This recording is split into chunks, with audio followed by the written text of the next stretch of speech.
What's going on, guys? It's Adam P. Welcome back. What a week it has been for Newcastle United. 6 points from a possible 6 in the Premier League, and our best two performances this season, Everton, Manchester City. Our last two league games has been the best we have played all season long, and finally we have got it together in the league. I said it before going into this run of games, I don't mind losing at Marseille if it meant Newcastle got it sorted and all figured out in the league, and so far they have. And we are now going into games against Tottenham midweek, which is a game we have already won against this season in the Carabao Cup. Midweek under the lights, we've done it before. Can we do it again? And then Burnley on Saturday, the return of Martin to Braga in what is going to be a nice Saturday fixture for Newcastle. Must show them respect, but on paper, it's a very good fixture for us to be playing in. Of course, next week, we're going to be in Germany for Bayer Leverkusen, and then when we get back, Sunderland in the time we are Derby. So next week is when it just goes from 0 to 100. I can't wait for it. If you guys are new around here, make sure I get down there, hit that subscribe button. Thank you so much for 65,000 subscribers. A huge milestone on the channel, and I appreciate your support as always. If you guys are new around here, make sure I get down there and hit the subscribe button so you don't miss out on the journey. Get involved. Make sure you stay updated, because tomorrow we've got a special video coming out as Newcastle United will be hosting their meeting at St James's Stack, where David Hopkinson will be there. You've got the sporting director there. You've got all of Newcastle's key staff members and personnel who will be answering fan questions. St James's Park, new stadiums, new training grounds. They're going to answer a lot. So, of course, on the channel, we'll talk you through it. We'll show you, and we'll just let you know what Newcastle United is planning, because this is going to be a big meeting, in my opinion, in regards to the future of this football club. Of course, taking you back to the game yesterday against Everton, Eddie Howe, it was his birthday. We got a present from him because it was a bloody brilliant performance. But I had to say, I think the players give Eddie Howe a present as well with their best performance this season. And a bit of a mean streak to Eddie Howe after the game, as it was spotted in the TV. Looked to be potentially doing the little dinosaur arm thing to mock Jordan Pickford. It still seems to be a bit unclear to supporters what Eddie Howe is doing. But regardless, it's like about having fun with Malick Thiaw, but the fact he's scored, rubbing his eyes, he can't believe Malick Thiaw scored 2 goals. Or perhaps he was mocking Jordan Pickford. And the reason why I select him is because of the fact that I've been a Goodison Park for the last 6 or 7 seasons in a row. And when it doesn't go well for Newcastle, Jordan Pickford always gave the big one to the away end and towards Newcastle players. Always celebrated in front of us. Always just gave it his all after the game and trying to mock the fan base and trying to mock the opposition players. And if you dish it out, you have to take it as well. And I wouldn't be surprised, and I'll probably go as far as say, I could see why Jordan Pickford will be getting some back from the fans after the game. And just to let you all know as well, there were actually little inflatable T-Rexes down at the front of the away end. So maybe in that video I've just shown you with Eddie Howe, maybe Malick Thiaw was asking why is the dinosaurs in the away end, and Eddie Howe was trying to explain, well, this is what we do it for. But I don't know, that's just a guess, I suppose. But Eddie Howe, I like the mean streak about him. I know when you love him in the press conferences, he always speaks well about the club. Hell, even in terms of Nick Pope, before we speak about a bit more Eddie's mean streak, but even the Nick Pope situation, he switches out Ramsdale, puts him in, and just completely rules Nick Pope out of an injury. Newcastle's got this injury anger going on where I just don't believe this injury thing at all. I just don't think he's injured. I think Newcastle's took him out because he's been crap. I had to be honest. I think he just has been bad in recent away games for Newcastle. So it's a safe and a real professional way of just getting Nick Pope out of the team and just going, well, he's injured. It avoids all the media backlash. It avoids everyone jumping on Nick Pope, and it just keeps things quiet and allows him to be able to come back his own way. And I do say from Newcastle, in our point of view, a real good piece of man management to look after a player. And fair play to his family as well, because despite the fact Nick Pope was not in the squad, his mum and dad still going to the game, still went to Everton yesterday, and they still went there and supported the team, even though their own son has, well, it looks like he's been dropped from the team. So fair play to them. I think it shows real humility to go there and support Aaron Ramsdale and support the players, because that's what it's all about. You know, none of us have got anything against any in particular player. We just want what's best for the club.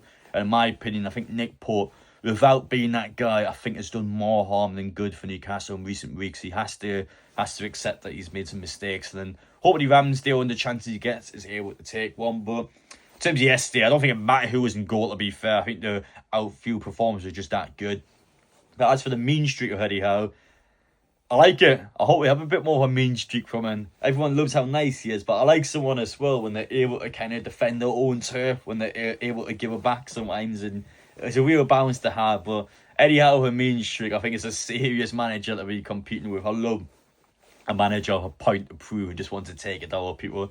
As for the Germans, of course, you would have seen the interview after the game regarding Nick Woltemade and Malick Thiaw, and I wanted to direct some attention towards the pair of them because I remember, especially over the summer transfer window, of course, in our point of view, had so much going on behind the scenes. We had an absolute mess of a window behind the scene. And especially when we signed these two players, I remember the media being incredibly harsh and very negative towards the signing. I wouldn't say Woltemade was a negative signing. It was more the media was quite negative towards his price tag. I remember at the time a lot of people questioned the £70 million that was put down on an unknown German striker coming into the Premier League, and a lot of people felt like he was just never ever going to produce numbers for Newcastle quickly.